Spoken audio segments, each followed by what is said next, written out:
As he went out of the temple, one of his disciples said to him, "Teacher, see what kind of stones and what kind of buildings." Jesus said to him, "Do you see these great buildings? There will not be left here one stone on another, which will not be thrown down."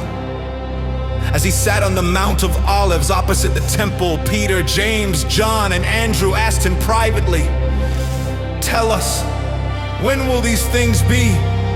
What is the sign that these things are all about to be fulfilled?"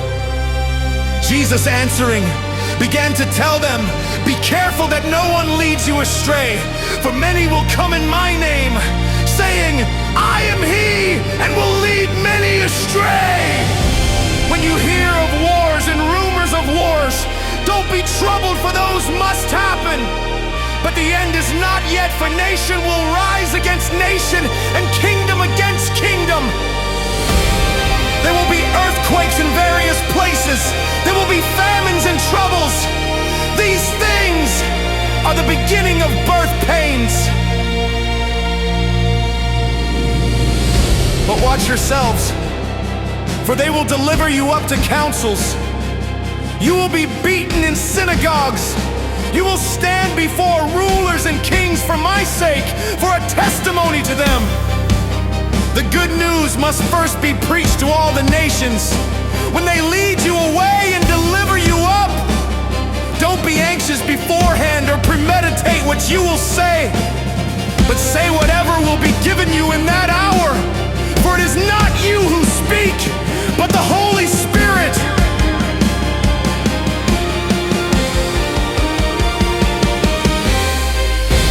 Brother will deliver up brother to death, and the father his child. Children will rise up against parents and cause them to be put to death.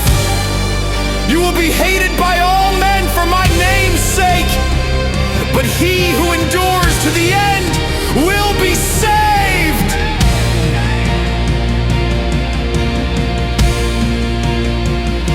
But when you see the abomination of desolation, spoken of by Daniel the prophet, standing where it ought not, let the reader understand. Then let those who are in Judea flee to the mountains, and let him who is on the housetop not go down, nor enter in to take anything out of his house. Let him who is in the field not return back to take his cloak. But woe to those who are with child, and to those who nurse babies in those days. Pray that your flight won't be in the winter, for in those days there will be oppression, such as there has not been the like from the beginning of the creation, which God created until now, and never will be, unless the Lord had shortened the days. No flesh would have been saved. But for the sake of the chosen ones, whom he picked out, he shortened the days. Then if anyone tells you, "Look, here is the Christ," or "Look there," don't believe it. For false Christs and false prophets will arise and will show signs and wonders, that they may lead astray, if possible, even the chosen ones. But you watch. Behold, I have told you all things beforehand. But in those days, after that oppression, the sun will be darkened, the moon will not give its light, the stars will be falling from the sky, and the powers that are in the heavens will be shaken. Then they will see the Son of Man coming in clouds with great power and glory. Then he will send out his angels and will gather together his chosen ones from the four winds, from the ends of the earth to the ends of the sky. Now from the fig tree, learn this parable. When the branch has now become tender and produces its leaves, you know that the summer is near. Even so you also, when you see these things coming to pass, know that it is near at the doors. Most certainly I say to you, this generation will not pass away until all these things happen.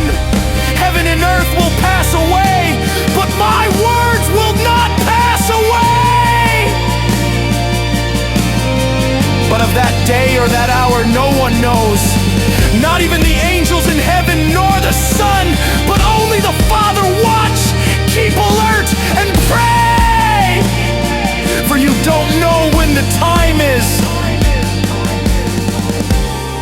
is like a man traveling to another country, having left his house and given authority to his servants, and to each one his work, and also commanded the doorkeeper to keep watch.